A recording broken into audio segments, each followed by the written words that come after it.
Hari ini kita lagi terperanjat kisah semalam di mana Najib Razak telah membuat pinjaman yang dijamin oleh kerajaan 3 bilion ke TRX.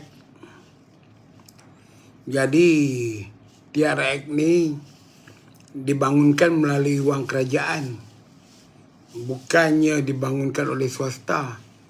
Sepatutnya TRX ni milik kerajaan lah. Apa yang berlaku sekarang ni kita semua tahu. Kalau siapa lalu lalang di TRX tu, bangunan PT Sondak dah bangun, dah lama berdiri.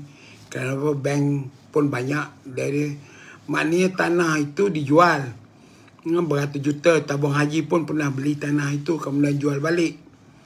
Jadi masalah kita sekarang nak bertanya, kenapakah Najib jadi begitu? Menggunakan bidang kuasa dia. Saya nak mengimbau masa zaman saya dulu. Walaupun saya asalnya seorang office boy, kemudian saya jadi kerani. Saya bertugas di 2 kementerian dan saya ada rapat dengan seorang menteri. Sebenarnya saya nampak bahawa Najib ni tak ada ciri-ciri yang selalu disebut ayahanda saya. Ayahanda saya, ayahanda saya. Ayahanda saya Tun Abdul Razak. Sepanjang yang saya ingat, sebab saya berada dalam UMNO ni daripada zaman Tengku, saya masuk ahli UMNO, lepas tu Tun Razak, kemudian Tun Dr. Mahathir. Apa yang saya nak katakan, Tun Razak tu tak pernah buat keputusan seorang. Perkara tindakan ekonomi dia, termasuk menubuhkan agensi-agensi kerajaan ini, badan-badan berkanun yang dipanggil sekarang ni, semuanya di atas satu nasihat, iaitu dinamakan EPU, Economy Planning Unit. Economy Planning Unit ni very strong. Terlalu kuat. Terlalu kuat bukan kerana pengaruh dia apanya, peranannya dalam membangunkan negara. Semua kementerian akan refer kepada EPU dulu. Apa yang dia nak buat. Kerana EPU ni adalah satu jabatan ataupun unit yang merancang perancangan ekonomi kita. Itu sebab kita panggil dia Unit Economy Planning Unit. Unit perancang ekonomi.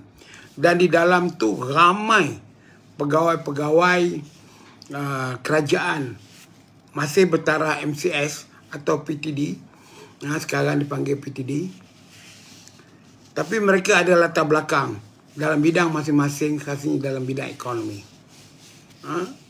Jadi jabatan perancang ekonomi ni, dia akan buat sesuatu tindakan dan memberi nasihat kepada kerajaan. Masalah negara kita sekarang, khasnya generasi muda tak pernah dengar bilik gerakan, operation room. Tak pernah dengar apa yang dinamakan buku merah. Di zaman Tun Razak, kita ada operation room, bilik gerakan negara. Bilik gerakan negara ini adalah bilik rujukan, bilik taklimat, perkembangan dari Perlis sampai ke Sabah. Soal pembangunan negara.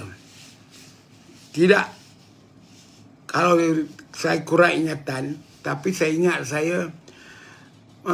majlis EPU ni, bilik gerakan ni, sekurang-kurangnya sebulan 2 kali Perdana Menteri, menteri-menteri akan mendengar taklimat subjek-subjek yang dikendaki oleh Kabinet untuk diberikan taklimat. Jadi bilik gerakan ini akan menjelaskan apa perkara yang nak dibuat, termasuk kelemahan-kelemahan agensi yang mana dilihat lemah, jadi perlu diberikan taklimat kepada Perdana Menteri, iaitu Tun Razak sendiri.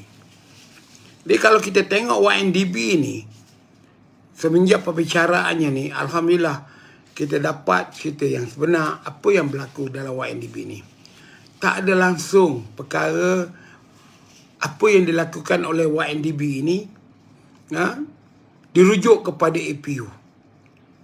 Jadi EPU seperti dinafikan peranannya oleh Najib Tun Razak waktu dia jadi Perdana Menteri.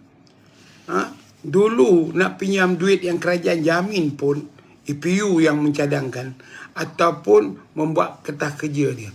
Kalau EPU ini tak setujulah. Termasuk pinjaman luar negara ke, EPU yang lakukan. Bukan saja semata-mata Kementerian Kewangan, EPU yang buat. Dari itu masalah kita sekarang, EPU ni sudah seperti tidak berperanan dalam negara. Kita sibuk dengan Majlis Tindakan Ekonomi Negara, kita ada Majlis Pemulihan Ekonomi Negara, tetapi sebenarnya benda itu semuanya ada di dalam EPU.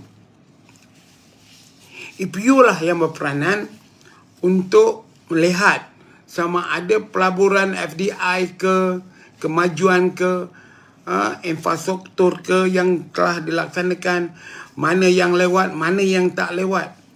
Itu sebab kita lihat apa yang berlaku di zaman Tun Razak. Tun Razak suka melawat. Dia suka melawat luar bandar. Dia suka melawat projek kerajaan, infrastruktur khasnya jalan raya. Kenapa? Iaitu apabila EPU melalui Bilik Gerakan Negara memberikan taklimat terhadap perkara-perkara itu. Dan biasanya Tun Razak akan minta diaturkan untuk dia pergi melawat yang menjadi masalah itu, untuk dia buat keputusan. Maknanya Tun Razak melihat sendiri di lapangan projek itu kenapa terkendala, apa sebab berlakunya kelewatan, tak disiapkan dan sebagainya. Itu tujuan terpenting EPU dulu. EPU bukan orang Melayu. Banyak orang tak tahu. Dasar ekonomi baru ni yang sibuk-sibuk di EB ni dululah. Sebenarnya perancang-perancang dia sebilangan besarnya pegawai-pegawai bukan Melayu. Sebahagian daripada mereka Tun Razak tarik jadi ahli politik. Ada yang masuk MRC, ada yang masuk MC. Yang tak mau masuk politik kekal berkhidmat dalam kerajaan seperti Raja Tan Sri Moha almarhum. Jadi tuan-tuan dan puan-puan, kalau kita tengok YNDB ini, seolah-olah EPU tidak ada peranan langsung. Dan hari ini pun jadi masalah. Masalah iaitu EPU ni tak dirundingkan.